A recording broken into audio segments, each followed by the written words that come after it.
The Burger King restaurant is lively with families and couples enjoying their meals.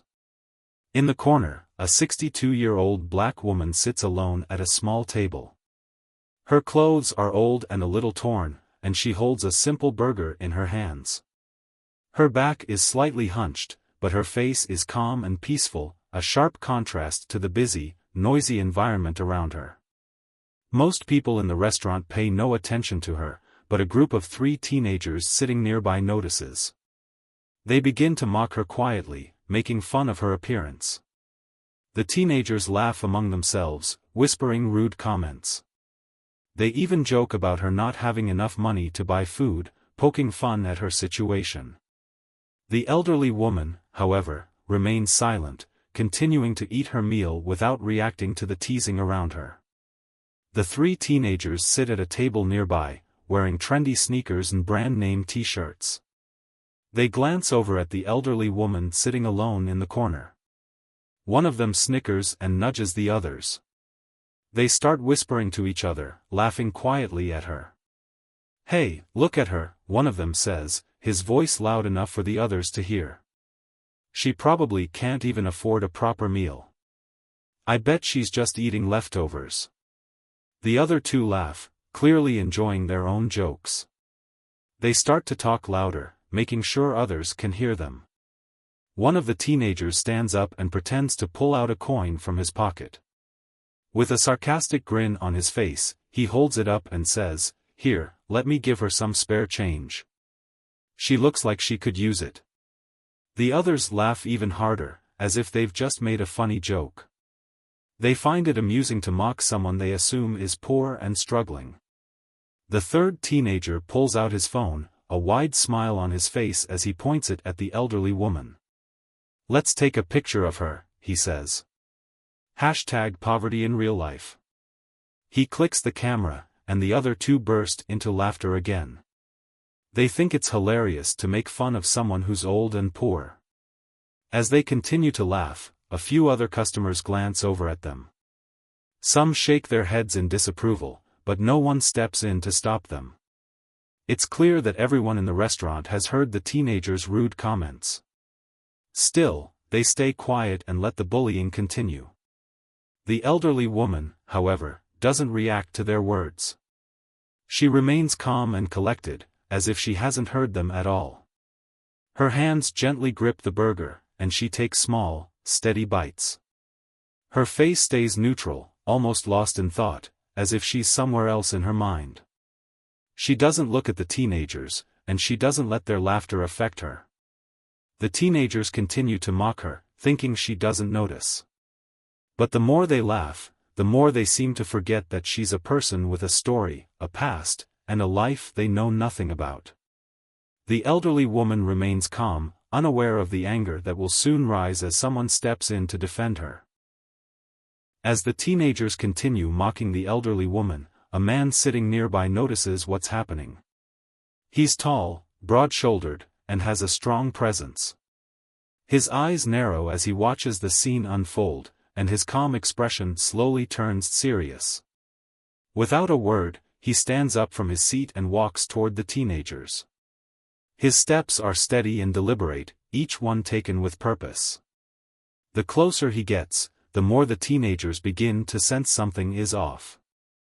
They stop laughing and look up at him, unsure of what to expect. When he reaches their table, he doesn't shout or get angry right away. Instead, he looks at them with a calm, steady gaze.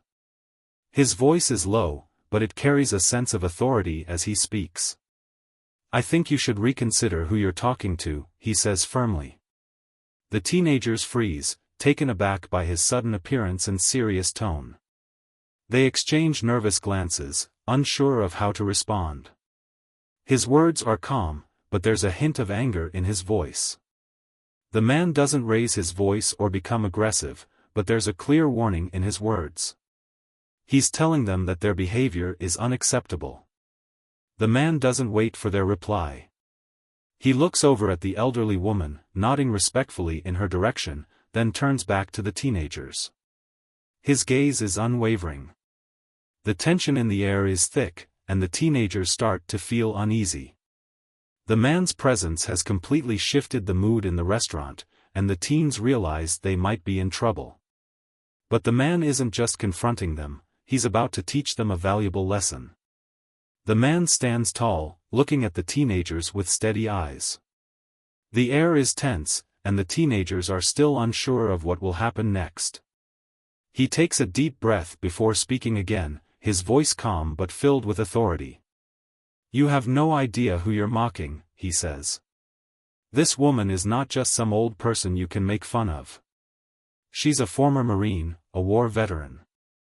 She fought for this country's freedom. She gave up years of her life to serve and protect people like you." The teenagers blink in surprise, clearly shocked by what they've just heard. They look at each other, but they still don't fully understand what the man means. The atmosphere in the restaurant has completely changed. The man pauses for a moment, then turns toward the elderly woman, who has been sitting silently through everything. He nods respectfully to her, a small gesture that shows his deep respect for her. The woman slowly lifts her head.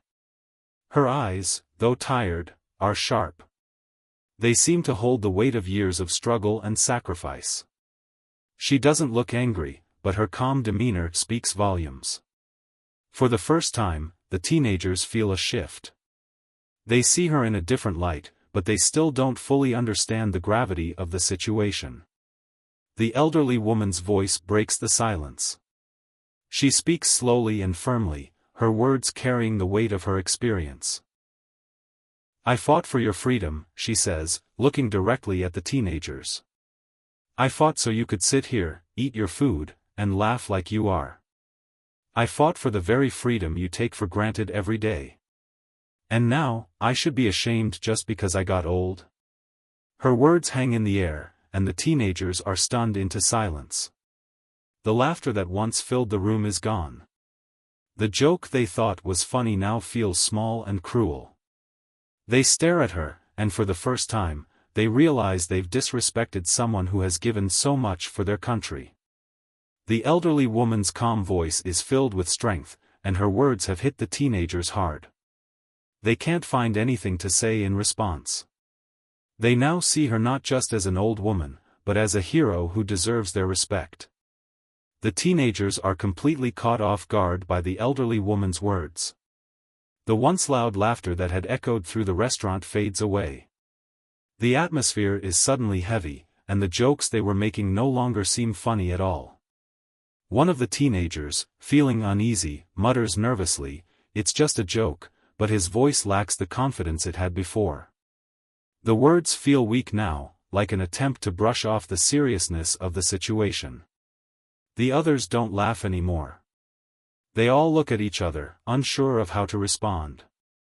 They had been so quick to mock the woman, but now, they feel a deep sense of discomfort. They start to feel the weight of what they've done. They hadn't realized who she was, or what she had done in her life. They had just seen an old woman, someone they assumed they could make fun of. Now, they see that they were wrong. As they look at her more closely, the teenagers begin to notice things they hadn't before. They see the worn, scarred hands that are gripping her burger. Her hands tell a story of hard work, struggle, and survival, a life that they had never considered. The deep lines on her face are marks of a past filled with sacrifice, a history they had no idea about. The teenagers are no longer just looking at an old woman, but at someone who has lived a full, difficult life. One of the teenagers looks at her hands closely and then quickly looks away, feeling embarrassed. He can no longer ignore the truth: this woman had fought for something far greater than themselves. He wonders how many other people like her he's overlooked in his life. The teenager's perception has completely shifted. The old woman isn't just a target for their jokes anymore, she's someone who has lived through things they couldn't even imagine. They start to feel guilty for laughing at someone who had sacrificed so much, and it dawns on them that their mockery was not only wrong, but also disrespectful to someone who had done so much for their freedom. In that moment, they realize they have learned something important: respect isn't just about age or appearance, but about understanding the story behind each person. One of the teenagers, feeling a deep sense of shame, hesitates for a moment. He looks at the elderly woman, his face full of regret. He reaches into his pocket and pulls out a meal voucher that he had been carrying with him. With a nervous breath, he walks over to her table and gently places the voucher down in front of her. "I'm sorry," he says quietly, his voice filled with sincerity. The other two teenagers watch silently, their heads lowered in shame. They can't bring themselves to laugh anymore. They all realize how wrong they were. The elderly woman looks at the voucher, and then at the teenager who placed it there. She nods slowly, her expression calm and understanding. There's no anger in her face, no bitterness in her eyes. She doesn't need the voucher, and she doesn't expect it. But the gesture shows that they are beginning to understand. She accepts it with grace, as if teaching them the quiet strength of forgiveness. The tall man, who had stood up to the teenagers earlier, watches the exchange with a steady gaze. He turns to the teenagers one more time, his voice firm but calm. He wants them to understand something important. Respect isn't something you can buy, he says, his words carrying a weight that they can't ignore. It's something you learn when you truly understand someone else's story. The teenagers stand there, listening carefully. They realize that it's not about giving a meal voucher or making a quick apology. It's about understanding the experiences and struggles of others, especially those who have lived through hardships they've never known. They've learned that respect is not something you can easily earn with a simple gesture, it's something you earn by understanding and appreciating the lives of others. The elderly woman's quiet acceptance of the voucher is a lesson in itself. She doesn't need their pity or charity, she just wants them to understand the value of respect. The teenagers nod, their faces showing that they've learned something meaningful. They now see the woman as more than just an elderly person, they see her as someone who deserves their respect, not because of what she has or doesn't have, but because of who she is. As the teenagers turn to leave, they carry with them a new understanding.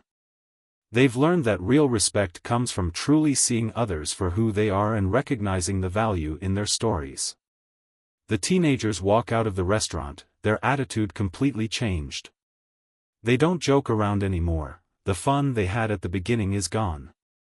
As they step outside, one of them speaks up, his voice soft and full of regret, "We were real idiots." The words hang in the air, and the others don't argue. They know he's right. They had been wrong to judge the elderly woman, and now they feel the weight of their actions.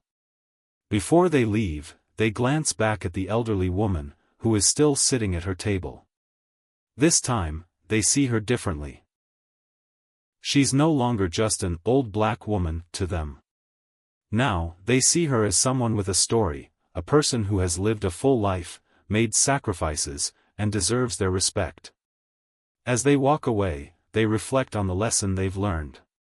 They realize they shouldn't judge others based on their appearance or make assumptions about them. The elderly woman showed them that respect is something everyone deserves, especially those who have given so much for others. The story ends with a simple message: respect and compassion have the power to change the world. It starts with one small lesson: treating others with kindness and understanding.